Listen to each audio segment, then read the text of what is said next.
Hello, students. Good morning. This is Ramesh Sharma, and welcome you all in this class on business study.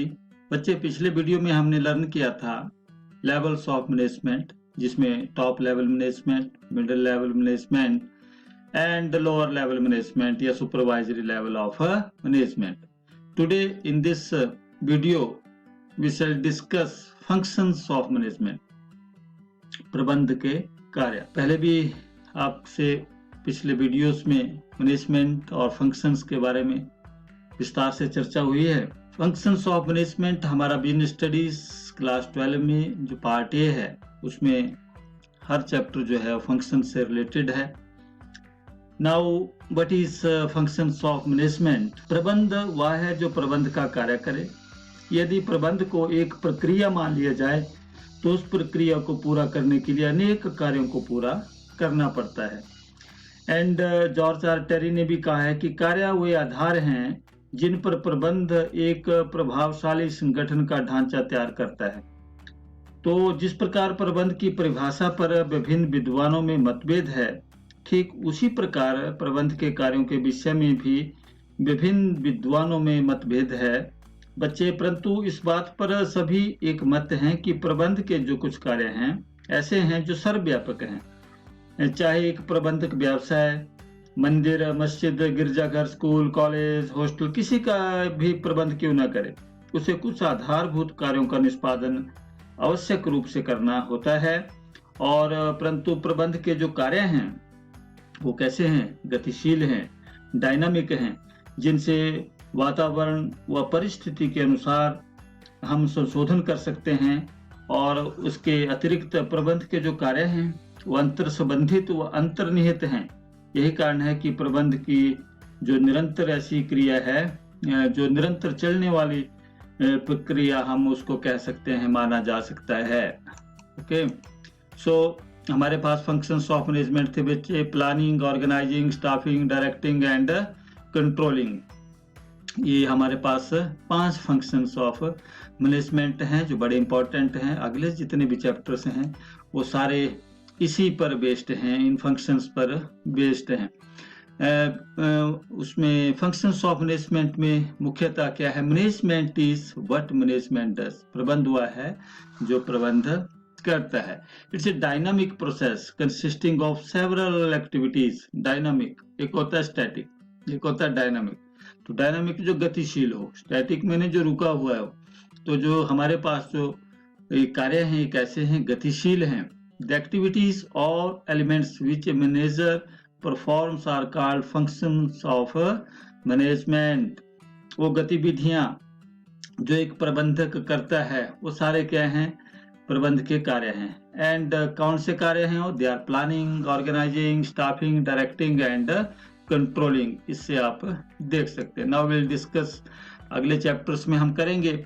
आज थोड़ा सा इस video में मुख्यतः होता क्या है? Planning is the initial task of every management.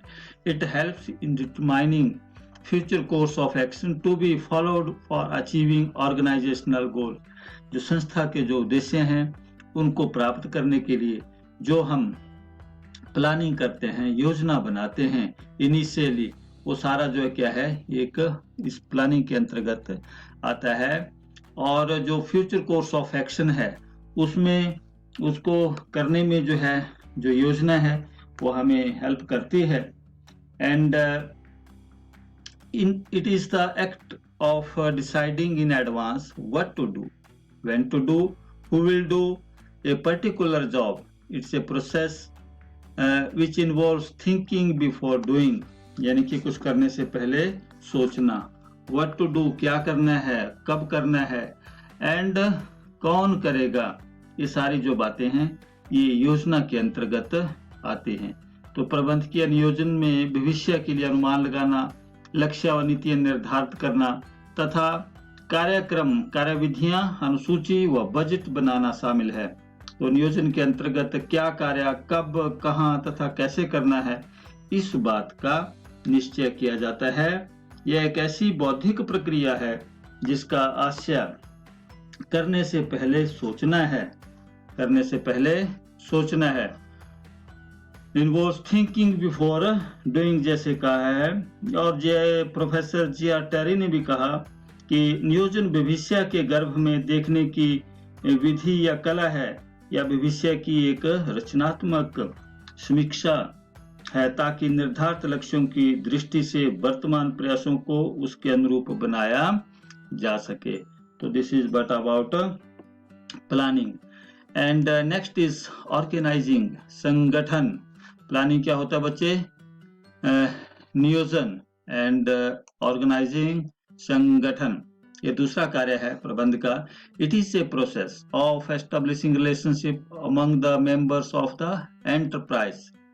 The relationship is created in terms of authority and responsibility, and organization provides the framework within which people associate for the attainment of organizational goal। तो संगठन के बारे में जब हम नियोजन कर लेते हैं, तो नियोजन कर लेने के बाद उन्हें कार्यान्वित करने की समस्या आती है, जिसे प्रबंध संगठन के माध्यम से करता है, ऑर्गेनाइजेशन से करता है। तो संगठन की यह आधारभूत जो ढांचा है, जिसके माध्यम से प्रबंध सब योजनाओं को व्यवहार में लाता है, उत्पादन करता है, उत्पादन का नियमन और नियंत्रण करता है, ये सभी जो है संगठन के अंतर्गत आता है। तो संगठन क्या है? संगठन प्रबंध की एक आधारशिला है, क्योंकि यह कुल दायित्वों का ठीक प्रकार से वितरण प्रदान करता है, जिससे नीतियों को अधिक कार्य कुशलता पूर्वक चलाया जा सके। और संगठन बनाने का तात्पर्य अधिकारों एवं उत्तरदायित्वों के बीच के संबंध में ढांचे को भी परिभाषित करना है।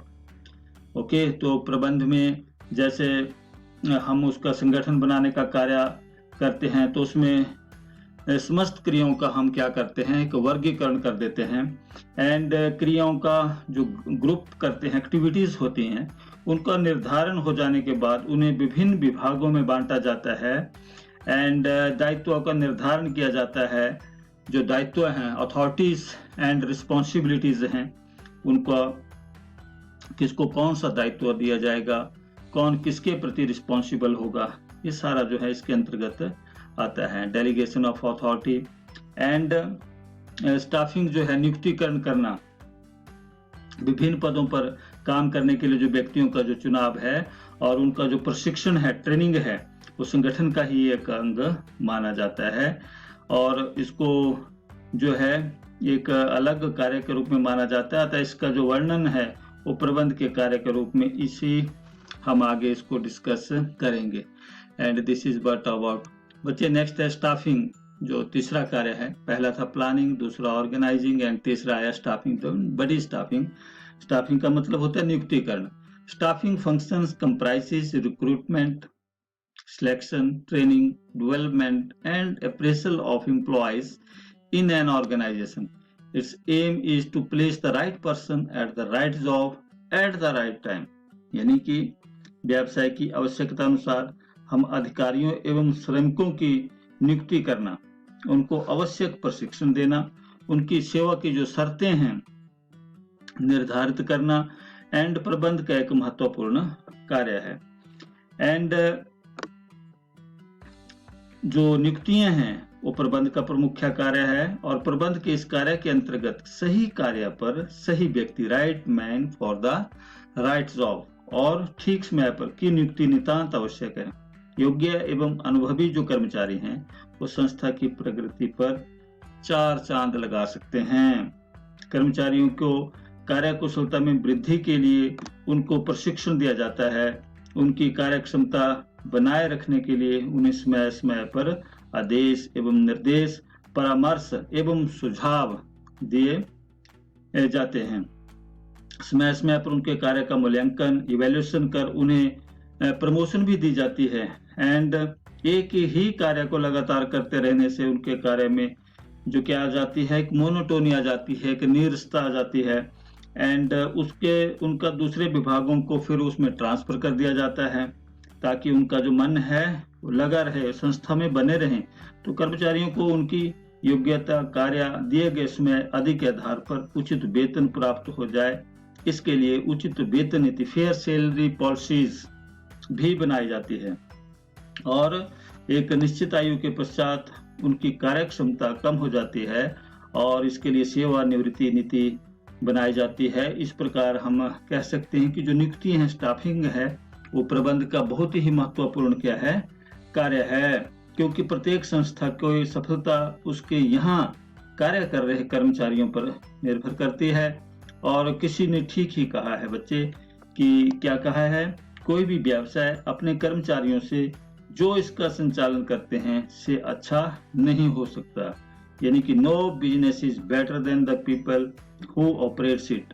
तो नियुक्तियों के अंतर्गत हम क्या क्या कार्य कर सकते हैं, कर्मचारियों का चयन करना, कर्मचारियों को प्रशिक्षण देना, उनकी कार्यक्षमता को बनाए रखना एंड कर्मचारियों के कार्य का इवैल्यूएशन करना, मूल्यांकन करना, उन्हें पदोन्नति देना, कर्मचारियों का स्थानांतरण, उचित वेतन नीति एंड कर्मचारियों के लिए सेवानिवृत्त नीति, रिटायरमेंट पॉलिसी भी निर्धारित की जाती है। तो ये सारी जो बातें हैं वो स्टाफिंग के अंतर्गत आती हैं। बच्चे, प्रबंध का अगला कार्य है डायरेक्टिंग, यानी कि निर्देशन, डायरेक्टिंग, निर्देश देना। It is concerned with instructing, guiding and inspiring people in the organization to achieve organizational goal. Direction is not only issuing orders and instructions by superiors to subordinates, but also guiding, motivating and leading them. ये बहुत ही महत्वपूर्ण जो कार्य है वो प्रबंध का माना जाता है और इसका मुख्य कार्य अपने अधीनस्थ कर्मचारियों को निर्देश देना है, योजना बना लेने के पश्चात, जो लक्ष्य तय कर लेने, संगठन कर लेने के पश्चात यह आवश्यक हो जाता है कि क्या चीज, कि कर्मचारियों को यह पता हो कि उनको कब एंड क्या, कहां और कैसे करना है। निर्देशन का संबंध उन सभी विधियों से है जिनके द्वारा प्रबंध अपने अधीनस्थ जो कर्मचारी हैं उनको प्रभावित करता है और व्यावसायिक कार्य का कुशल संपादन, कुशल निर्देशन पर ही निर्भर है। यानी कि कार्य को गति प्रदान करना, कर्मचारियों को प्रेरणा देना एवं कर्मचारियों में कार्य करने की जो उत्सुकता है वो सभी जो है हम एक अच्छे निर्देशन से भी कार्य को जब मैनेजर अच्छे से परफॉर्म करेगा तो वो इसको कर सकता है। एंड इसके अंतर्गत, डायरेक्टिंग के अंतर्गत हमारे पास सुपरविजन, कम्युनिकेशन, लीडरशिप, नेतृत्व और अभिप्रेरणा जो है वो सभी इसी के अंतर्गत आते हैं। एंड नेक्स्ट है बच्चे नियंत्रण, जो भी लास्ट में जो 5वां कार्य है प्रबंध का, नियंत्रण। इसका जो आशय है यह देखना है कि उपक्रम में प्रत्येक कार्य स्वीकृत योजनाओं तथा निर्गमित जो निर्देशों के अनुसार ही हो रहा है। It deals with the measurement and collection of the performance of person against the predetermined standards. It involves the following steps: establishment of standards, measurement of performance, comparing actual performance with standards and taking corrective actions. तो यानी कि कार्य की जो किस्म है, वो मात्रा है, वो निश्चित स्तर के नहीं है तो उसे दूर करना। इस प्रकार नियंत्रण में जांच पड़ताल के साथ साथ सुधारात्मक उपाय, करेक्टिव जो एक्शंस जो कहा गया, मेजर्स भी सम्मिलित हैं। तो प्रबंधकीय क्रियाओं पर नियंत्रण उसी प्रकार आवश्यक है जिस प्रकार बच्चे, एक विद्यार्थी सदैव कक्षा में उपस्थित रहता है और प्राध्यापकों का भाषण जो है, उनका जो लेक्चर है वो भी सुनता है, तो पुस्तकों का अध्ययन भी करता है, परंतु जब तक उसकी कोई जांच या परीक्षा ना ली जाए तब तक यह पता नहीं चलता कि वह प्राध्यापकों के भाषणों और पुस्तकों को ठीक तरह समझ रहा है अथवा नहीं। तो बिल्कुल उसी तरह एंड नियंत्रण के अंतर्गत इस बात की भी हम जांच पड़ताल करने का प्रयास करते हैं कि उसकी जो समस्त कार्य योजनाओं के अनुसार चल रहा है अथवा नहीं, तथा समस्त क्रियाएं जो है निर्धारित सिद्धांतों एवं निर्देशन के अनुसार हो रही हैं अथवा नहीं। तो this is but about controlling. तो बच्चे, hope you like this video, do like, share and subscribe this channel. Thank you very much.